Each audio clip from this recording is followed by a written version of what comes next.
Hi guys! Today magkakaroon tayo ng shoe review ng X-Step Jeremy Lin 2 SE.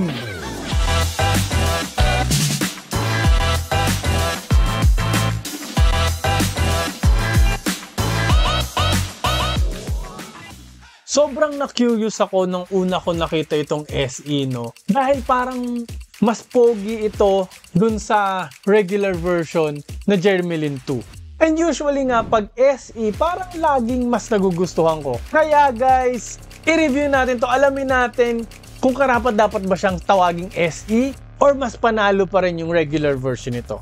Samahan nyo na ako, i-review na natin to. Let's go! Hey, I ain't never giving up. Said I never give up.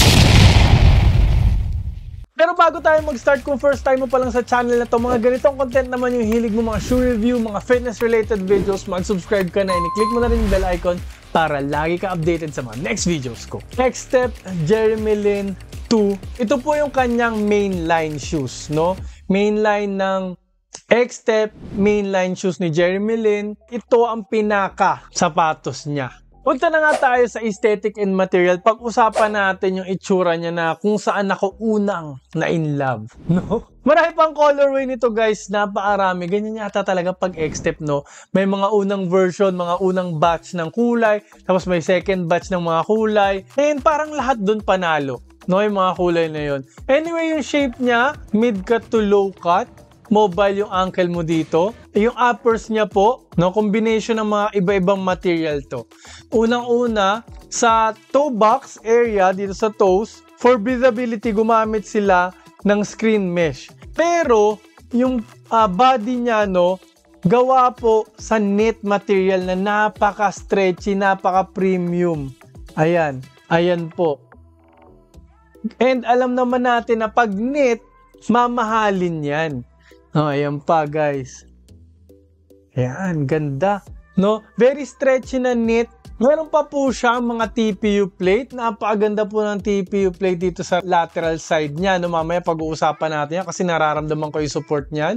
Plus meron ditong parang heel counter. Itong bilog na to. Nasusuportahan niya yung heel mo. Sa side pala, no, screen mesh pa rin. Kung nakikita nyo, air comfort technology yung nakalagay dyan. Gumamit po siya ng X-Step Boom. Full length na X-Step Boom cushion po. And meron din po siya ng carbon fiber. Napakalaking carbon fiber po. Arch support na rin. So sa mga flat-footed, bagay na bagay ito sa inyo. Mamaya rin natin pag-uusapan yan. So guys, aesthetic and material. Wala na akong hahanapin pa dito. Ang ganda naman talaga pati ng itsura niya guys. No, premium talaga. Pero yung presyo nito magugulat kayo, hindi premium yung presyo, budget pa rin halos. Iskura na natin to, aesthetic and material. Aba, syempre naman guys, 10 out of 10 to. Carbon to carbon. Diba? Tapos maganda yung shape. Gusto ko yung aesthetic niya. Unique and panalo. Mukhang mamahalin naman talaga. Next, punta na tayo sa traction and outsole. Irregular yung pattern po ng outsole niya, no? Pagpasensyahan nyo na, madumi na, in-outdoor ko talaga. Ginamit ko po ito sa semifinals ng 3-on-3 namin na liga, no? Hindi, wow. Medyo matigas-tigas siya, pero nagda-doubt lang ako ng konti dahil sa shape ng kanyang traction niya. Kasi may mga lugar na maninipis na katulad nito, manipis na dyan, manipis na dyan. May mga maninipis na shape na pag tumama sa rough na area, lalo na sa outdoor, masisira ka agad. Doon ako nagkamali, guys. Wala nangyari, oh. Wow! So, liga yun, guys. Bakbakan talaga yung laro, pero okay yung outsole niya. The thing is, yung parang weakness nito lang, nagulat ako, madali siya nag-a-attract ng dust. Kailangan mo pa na medyo punasan pa more para maging okay siya. Sa 3-on-3 parang wala ng time, or pag naglalaro ko wala ng time pagpunas. Yun lang talaga yung parang weakness nito, no? Pero yun guys, nung in-indoor ko siya, hindi rin po siya gaanong squeaky, hindi rin po siya gaanong makapit sa indoor. Parang nag-conclude na ako nun na talagang outdoor shoes pala yung kay Jeremy Lin. No, which is bihira. Pero guys, talagang pang outdoor to. Panalo-panalo to pag outdoor. For your info lang guys, no, para may konting kaalaman kayo, yung mga outdoor shoes usually naman talaga dahil sa sobrang katigasan ng kanilang mga outsole, syempre hindi yan gaanong makapit sa wood, hardwood, sa indoor, no? Hindi yan masyadong kumakapit. Hindi rin yan masyadong nag-i-squeak kasi talagang sobrang tigas niyan. Priority niya na pag ginamit mo to sa asphalt, sa pangit na surface, is tatagal pa rin, durable pa rin. So, yun naman yung pinakita nito. So, I conclude na outdoor shoes pala ang Jeremy Lin 2 SE. Hindi naman po siya dangerously madulas sa indoor. Goods pa rin po siya pero hindi ko siya i-consider na great. So, traction and outsole, bibigyan po natin ito ng 8 out of 10. No, hindi ko taasan din kasi nga nag-a-attract siya masyado ng dust and hindi siya masyado nag-i-squeak. Though guys, no, yung spike, yung ingay, yung sound check, hindi yun nangangahulugan na maganda yung performance ng sapatos. So next, punta na tayo sa safety and support. Itong TPU plate na to, no, ito, meron pang picture dito. Itong TPU plate na to, yan yung dilaw. Talagang mararamdaman mo yung support niyan sa mga lateral moves mo. Mga jab step, euro step. Talagang masusuportahan ka niya. Kasi hindi lang siya TPU plate, meron pa po ng infusing. Umangat pang infusing yung plastic na yun na umaangat. Tapos yung infusing niya hanggang dito pa. Ito pa sa harapan. Hanggang dito pa. Tinadtad niya ng infusing. So kung nagto-toe drag kayo palagi, kung wala pong infusing, naku mapupudpud to kagad. Screen mesh to eh, oh. Madali po to mapupudpud. Buti na lang ganun. Anyway, itong heel counter niya, perfect guys. No, dahil dito sa parang plastic na to, TPU plate, nasusuportahan talaga yung heel counter ko. Plus ito nga, 'di ba? Itong TPU plate din na dito for lateral containment. Hanggang likod po siya. Ayan po. Ayan po, ayan po, ayan po hanggang dito sa medial side. Wow naman. Wow. Wow. Carbon to. Ito yung pinagmamalaki nito eh. Napakalaking carbon fiber. Arc support na, twisting support pa.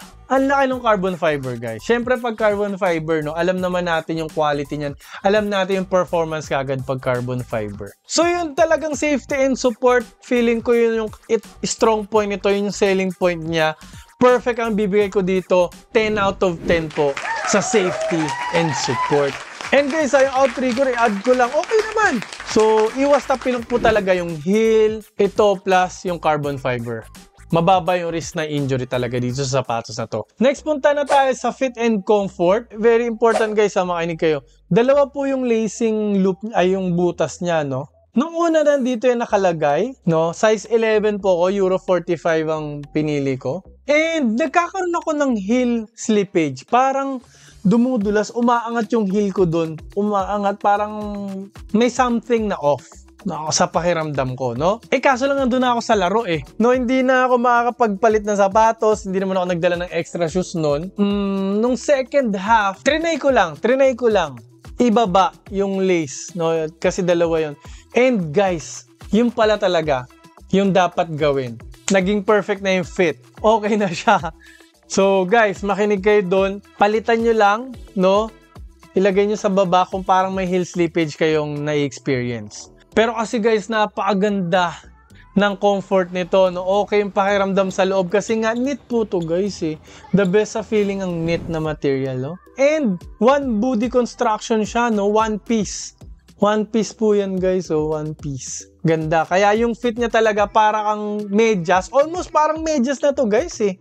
No, fit na fit. Ihahag talaga yung paa mo. No, yung feeling ito pang premium talaga. Panalo talaga. Magaan po siya. May 4-foot flex naman. Maganda yung heel to toe transition nito. Mobile yung ankle nyo dito. Kasi mid-cut, low-cut naman siya. Step in comfort. Okay siya. Panlakad-lakad kahit ipamorma mo. Sarap niya sa paa. Nagdidig in naman talaga yung paa mo sa kanya. No, yung iba kasi pag stiff on a stiff side yung cushioning pangit, para tong malabos din eh. Almost the same siya sa boost yung consistency nito. And yun nga, very padded naman siya. Tingnan nyo naman guys, ang kapal. No, parang may Achilles pillow na rin sa kapal. And the best talaga, dahil nga knit ito, uulit-ulitin ko, the best yung feeling sa loob. Fit and comfort, 10 out of 10 po talaga ibibigay ko dito. Basta guys ito, gawin nyo to. 10 out of 10. Perfect po tayo dyan. Next, punta na tayo sa breathability. Halata naman na breathable to. Hindi na natin kailangan patagalin. Tingnan mo naman air comfort dyan, no? May mga butas-butas, butas-butas. Ang daming butas din ito. Ang lalaki rin ang butas ng tang. Dito, pasok na pasok yung hangin, guys. 100% pasok na pasok yung hangin sa toe area. Wherein, ito naman talaga ang pinakamainit na area. Dito, kita nyo, may mga butas-butas pa rin kahit papano, no? Talagang yung breathability nito, to the highest level talaga. 10 out of 10 po tayo sa breathability score.